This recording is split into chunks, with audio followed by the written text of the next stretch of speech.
Esto es Bolivia Web TV, al alcance del mundo.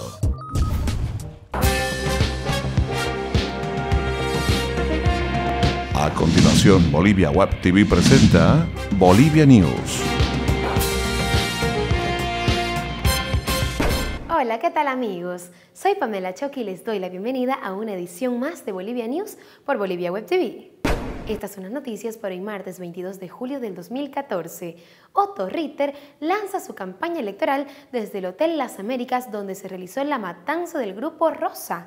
El abogado, que va en la agrupación política de Tuto Quiroga, afirmó que tiene la confianza de poder ser electo por los ciudadanos de la circunscripción 44, donde se competirá con otras 3 personas de diferentes frentes políticos. Ritter fue el primer candidato en lanzar de forma oficial su candidatura rumbo a los comicios generales de octubre. Ritter eligió el Hotel Las Américas, recordando que con el operativo en dicho hotel en el 2009, el gobierno inició la persecución política, acción que debe eliminarse con la nueva elección de octubre. El Tribunal Supremo Electoral podría vetar las encuestas que no cumplan con los parámetros técnicos y estadísticos mínimos de muestreo y otros aspectos técnicos, para lo cual deberán entregar sus resultados ante el órgano electoral plurinacional 10 días antes de su posible difusión por los medios de comunicación. La información fue proporcionada a El Día por el director de Servicio Intercultural de Fortalecimiento Democrático, dependiente del Tribunal Electoral, Juan Carlos Pinto, quien señaló que las 19 empresas encuestadoras acreditadas a las elecciones generales del 2 de octubre deberán enmarcar su trabajo bajo ciertos parámetros. Las amenazas de paro general con bloqueo de la carretera bioceánica y la línea férrea a la frontera con Brasil quedaron en nada, tras firmarse un acta de entendimiento con los integrantes de una comisión de la gobernación que explicó las políticas vigentes para el desembolso de recursos y, más que todo, los ingresos que se generan en la zona chiquitana por la actividad minera.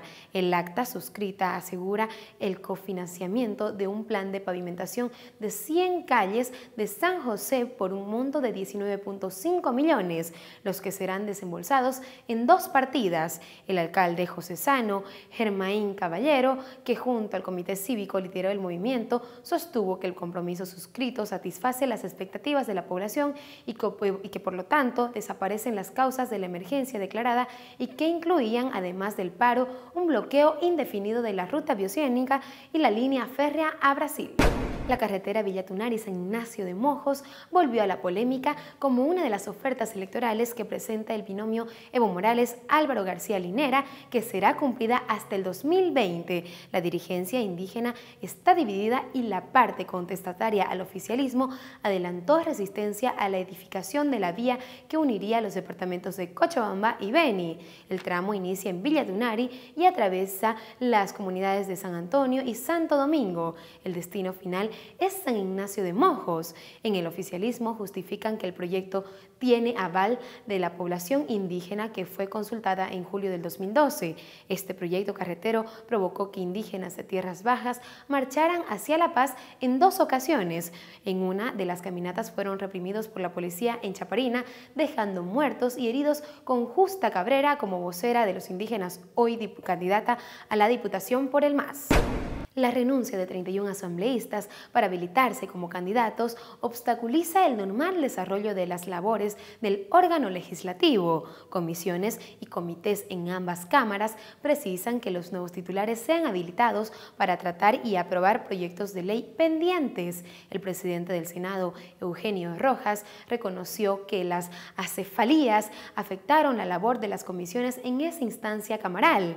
Han sido afectadas 4 comisiones, la de Relaciones Internacionales con la renuncia de Gabriela Montaño, la de la Constitución, que es fundamental para nosotros, que estaba a cargo de Adolfo Mendoza, Comisión de Tierra y Territorio, antes presidida por Nélida Cifuentes, y la Política Social de Carmen Eva González, detalló Rojas. En una entrevista con el periódico chileno La Tercera, el canciller Heraldo Muñoz desahució la demanda marítima boliviana al señalar que hay una remota posibilidad del 2% de que la Corte Internacional de Justicia de La Haya acepte conocer el juicio instaurado el 24 de abril del 2013, cuyo sustento fue presentado a través de una memoria el 15 de abril de la presente gestión y ratificó la posición chilena de objetar la petición boliviana a través de todos los recursos necesarios. La demanda marítima boliviana busca que ese tribunal obligue a Chile a dialogar con Bolivia sobre una salida soberana al Pacífico, con base en los acuerdos y ofrecimientos realizados en el pasado gobiernos. En Cancillería boliviana ven nerviosismo y temor por demanda marítima. Estos son los datos económicos en Bolivia News.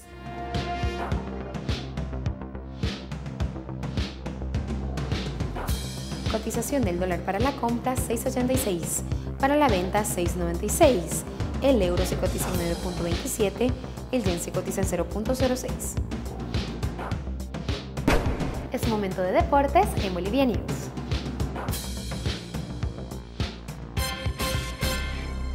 Copa de Invierno de la Liga afecta finanzas de los equipos por bajas recaudaciones. El directivo de Oriente Petrolero, Ormando Bacadíes, afirmó que la Copa de la Liga no debía disputarse porque hay temas que le restan importancia y brillo, afectando en el aspecto económico a los clubes participantes y puso como ejemplo los clásicos ante Blooming, que presentó a su equipo alterno por los dos compromisos de la ronda inicial. Partidos con 5.000 personas, ¿qué rédito puede tener? ¿Por qué hay que pagar los árbitros? El alquiler del estadio, la luz, los guardias de seguridad.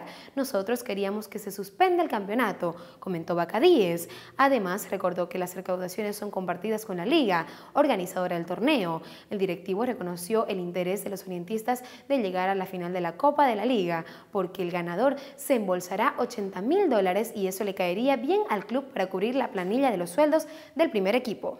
En Bolívar, un cambio es seguro, aunque podrían ser dos. La delegación se marchó anoche rumbo a Santa Cruz, de donde hoy proseguirá viaje hacia Buenos Aires, sin que el técnico del español Javier Escargorta hubiera dado más luces sobre la alineación para enfrentar mañana a las 18:45 hora boliviana al argentino de San Lorenzo en Buenos Aires, en la semifinal de ida de la Copa Libertadores de América.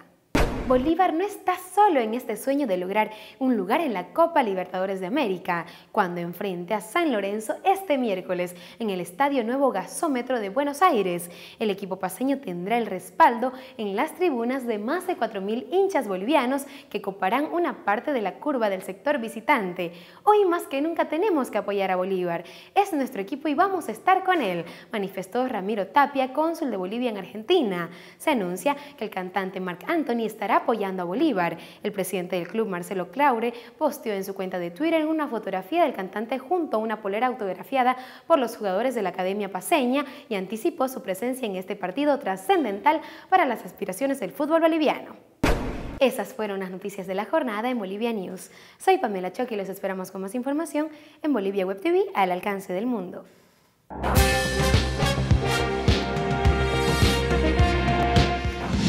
Bolivia Web TV presentó Bolivia News.